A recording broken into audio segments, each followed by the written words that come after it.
Akkam jirtu daawwattootaa fi dhaggeeffattoota keenya.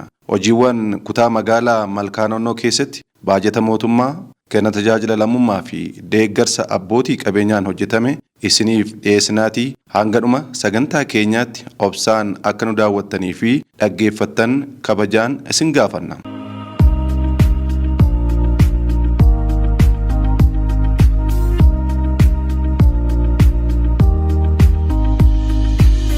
Magaalaa jechuun bakka uummanni baay'inaan walitti qabamee jiraatu, wiirtuu siyaasaa fi dinagdee, teessoo mootummaa fi dippiloomaatotaa, bakka bu'uuraalee misoomaa fi hawaasummaa guuttatte, giddugala daldalaaf teekinooloojii, bakka kenni tajaajilaaf bulchiinsi gaarii ammayyaan keessatti dagaage jechuudha.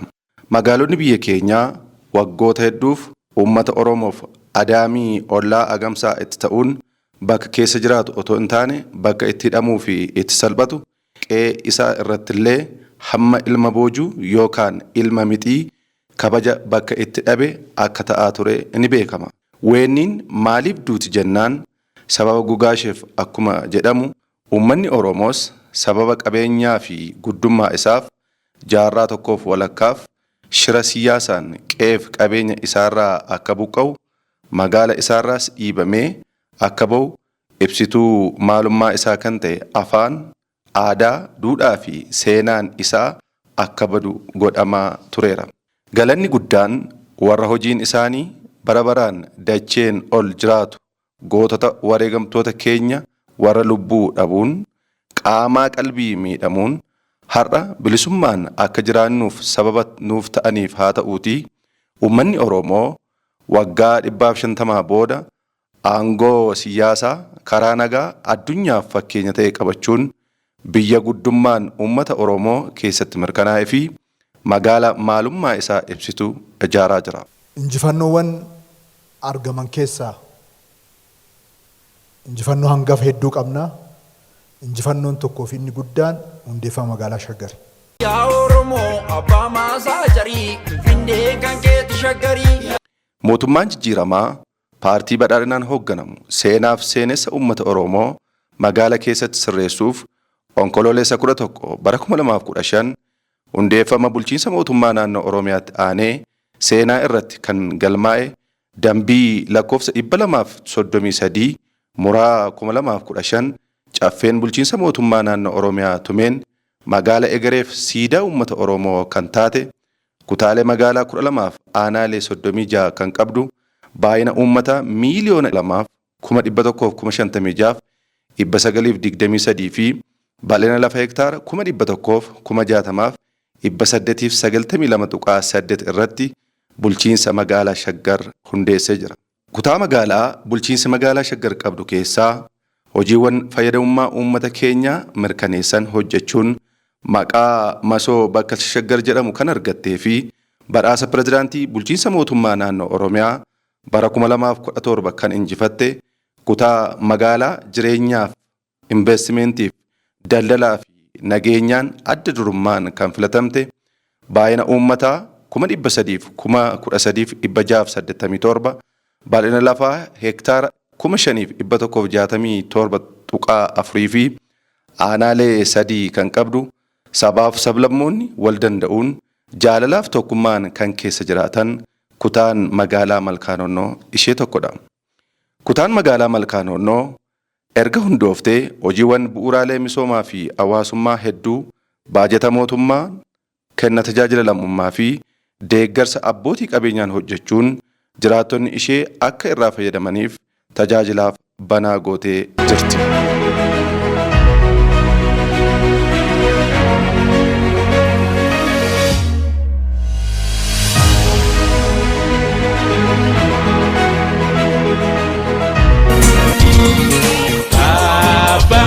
Jennee kana kanumaan jalqabna afaanuma keenyaan katabne dubbifna afaanuma keenyaan katabne dubbifna. Dooktarri kabajaa Artist Alii Birraa wallaalaan nutti kolfee beekaan beekumsaan nu fure barnootaa ammas barnootaa kana ta'uu qaba kaayyoon Oromotaa akkuma jedhe Jeneraal Taaddasaa Birruus kan baratetu mirga isaa gaafata jechuun faayidaa barnoonni qabu nutti himeera. Mootummaan jijjiiramaas dhaloonni bor biyya dhaalu barnoota ammayyaa qulqullina qabu cinatti seenaa, duudhaa fi safuu isaa beekee akka guddatuuf sirna barnootaa keessa barnoota gadaaf safuu galchuun barsiisaa jira. Bu'uuruma kanaan manneen barnootaa bu'uura boruu sadarkaa tokkoffaa fi sadarkaa lammaffaa hunda keessatti dareewwan barachuuf nama hawwatan mana kitaabolee wabii gahaa fi intarneetii qabu hundeessuun barnoota qulqullina qabu barsiisaa jira. Kana malees barattoonni rakkoo hawaasummaan barnoota isaanii akka addan kunneef deeggarsa meeshaalee barnootaaf nyaataa dhiyeessuun barsiisaa jira. Akka kutaa magaalaa Malkaanoonnootti bara barnootaa 2018 kana manneen barnootaa mootummaa 37 keessatti barattoota 11,516 fi manneen barnootaa dhuunfaa 144 keessatti barattoota 37,935tu barnoota isaanii barachaa jira. Kana malees wiirtuu kunuunsa daa'immanii yookaan orphan age tokko ni qabdi.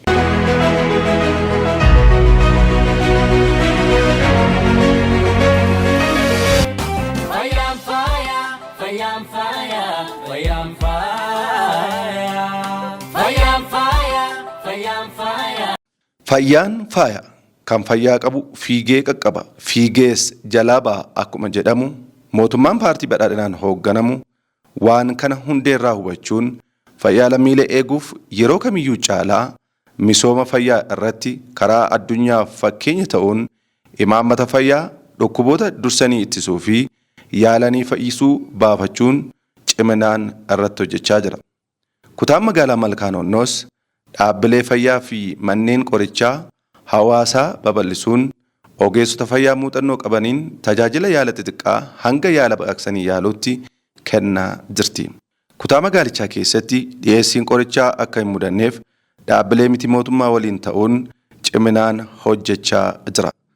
Kutaan magaalaa Malkaanoonnoo buufata fayyaa 3, keellaa fayyaa 3 fi mana qorichaa hawaasaa 3 tajaajila kennaa jiran kan mootummaa fi Kilinika giddu galeessaa 40, hospitaala 1 fi dukkaana qorichaa 44 dhuunfaan tajaajila kennaa jiran qabdi. Dabalataanis dhaabbata miti mootummaa tajaajila yaalaa fi kunuunsa feestullaa kennu tokkos ni qabdi.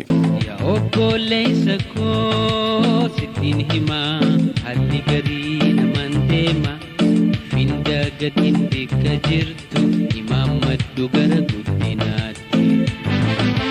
Yookiin hojjadhu yookiin baradhu lameen irraa tokko filadhu musluufumarraa fagaadhu. Yookiin hojjadhu yookiin baradhu lameen irraa tokko filadhu musluufumarraa fagaadhu. Yookiin hojjadhu yookiin baradhu lameen irraa tokko filadhu. Mootummaan ida'amuu waan addaa Itoophiyaaf qabatee dhufe keessaa inni tokko hojiiwwan tarkaanfii addaan yookaan inisheetiiviin hojjetamanii dinagdee biyyaa fi dhuunfaa guddisan akkasumas birmadummaa nyaata biyya keenyaa mirkaneessan akka ta'e ni beekama. Biyyee gabbataa haala qilleensa mijataa fi bishaan gahaa qabdu keessa teenyee qamadii kadhachuun salphina jechuun magaalaa fi baadiyaa keessatti inisheetiiviiwwan qonnaa, daldalaa fi carraa hojii uumuuf ogummaa hedduu hojjeteera hojjechaas jira. Kutaan magaalaa Malkaanoonnoo hojiiwwan tarkaanfii addaan carraa hojii jiraatota isheef uuman wabii nyaataa mirkaneessan kana malees galii ishee guddisan hedduu hojjechuun jiraattonni ishee akka irraa fayyadaman gootee jirti. Hojiiwwan qonna magaalaa fi badhaadhina maatiin dabalataan sheediiwwan horii aannanii, furdisa horii, horsiisa lukkuu, horsiisa booyyee, misooma dammaa fi horsiisa qurxummiif oolu industirii godoof giddugala gabaaf hojjechuun carraa hojii uumtee jirti.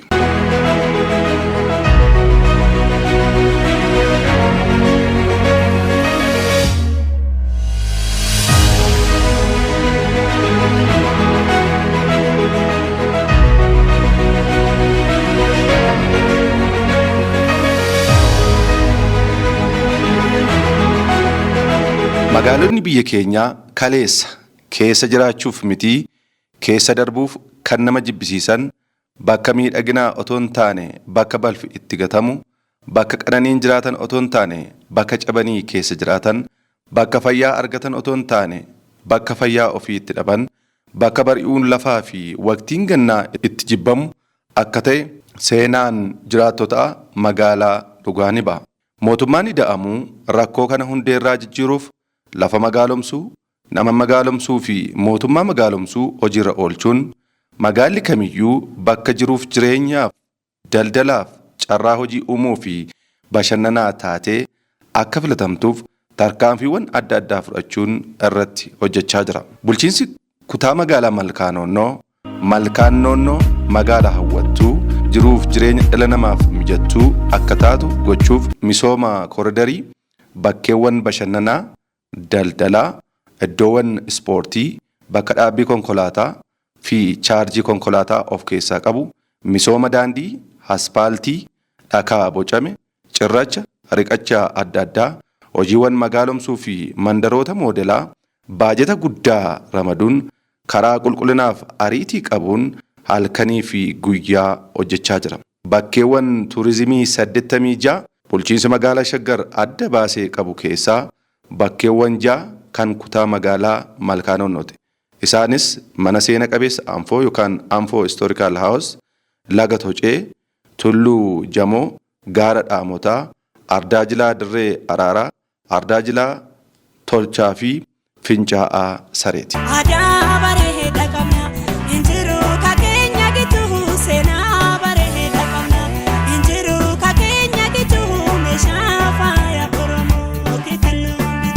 Mootummaan naannoo Oromiyaa aadaaf duudhaa Oromoo dhiibbaa garaagaraan akka badan taasifame bakkatti deebisuun beekumsa mandhaleen haala jiruuf jireenya uummata keenyaa akka fooyya'u taasisaa jira. Oromoon dhugaan ilmoo waaqaati jedhee waan amanuuf yeroo si eebbisu ilmi dhugaa siifaa dhalatu jedha. Kutaan magaalaa Malkaa Noonnoo uummanni Oromoo aadaaf duudhaa isaa ganamaan akka dhugaa nama hundaa eeguuf bakka abbootii gadaaf haadholiin siinqee kabajaan taa'anii haqa bade deebisanii fi murtii dhugaa itti kennan mana murtii aadaa guddummaa uummata Oromoo madaalu ijaaruun hojiitti galchee jira. Buusaan gonofaa aadaa fi duudhaa wal gargaarsaa kan rakkate cina dhaabbachuun damdamachiisuun kan ittiin waliif gumaachinuu fi rakkoo hawaasa dinagdee keessaa itti wal baafnudha. Kutaan magaalaa Malkaa Noonnoo aadaa fi duudhaa wal gargaarsaa uummata Oromoo kana cimsuuf yeroo balaan uumamaa fi namtolchee uummata keenya mudatu hatattamaan rakkoo mudate keessaa baasuuf hojiiwwan hedduu hojjettee jirti.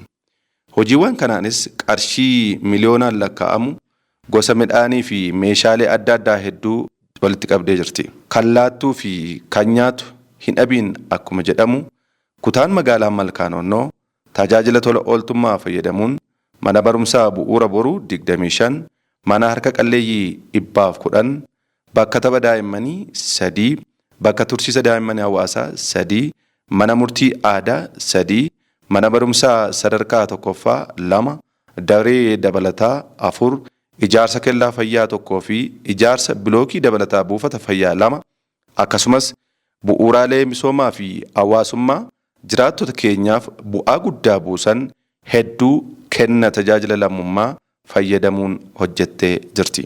Nageenyi bu'uura guddina biyya tokkoof baay'ee murteessaadha. Kanaaf kutaan magaalaa Malkaa Noonnoo nageenya jiraattotaaf bu'uuraalee misoomaa akkasumas dhaabbilee investimentii karaa guutuu ta'een eeguuf qaamolee nageenyaa, poolisii, milishaa, gaachana sirnaa fi tajaajila poolisii hawaasaa gahaa ta'e leenjisuun hojii keessa galchee jira. Kutaan magaalaa Malkaa Noonnoo bu'uuraalee misoomaa baay'ina uummataa carraa humna namaa hojjechuu danda'uu fi carraa gabaa waan qabduuf dhaabbilee investimentii sharafa alaa hambisan, carraa hojii uuman, ce'umsa teknooloojii fidan, hanqina dhiyeessii meeshaalee guutan, galii ishee guddisan, bu'uuraalee misoomaa babal'isan hedduu ofitti harkifachuu dandeessee jirti. Magaalaaf investimentiin wal deeggaruun jiruuf jireenya uummataa fooyyessuu keessatti gahee guddaa qabu. Kutaan magaalaa Malkaa Noonnoo dhaabbilee investimentii jiraattota ishee irra darbee ollaa isheef carraa hojii uuman misooma kutaa magaalaa fi kenna tajaajila lammummaa keessatti hirmaachuun gumaacha isaan irraa eegamu baachaa jiran hedduu qabdi. Dabalataanis bakkeewwan bashannanaa, hoteelota, riizoortii fi loojiiwwan sadarkaa isaanii eeggatanis kutaa magaalaa qabdudha.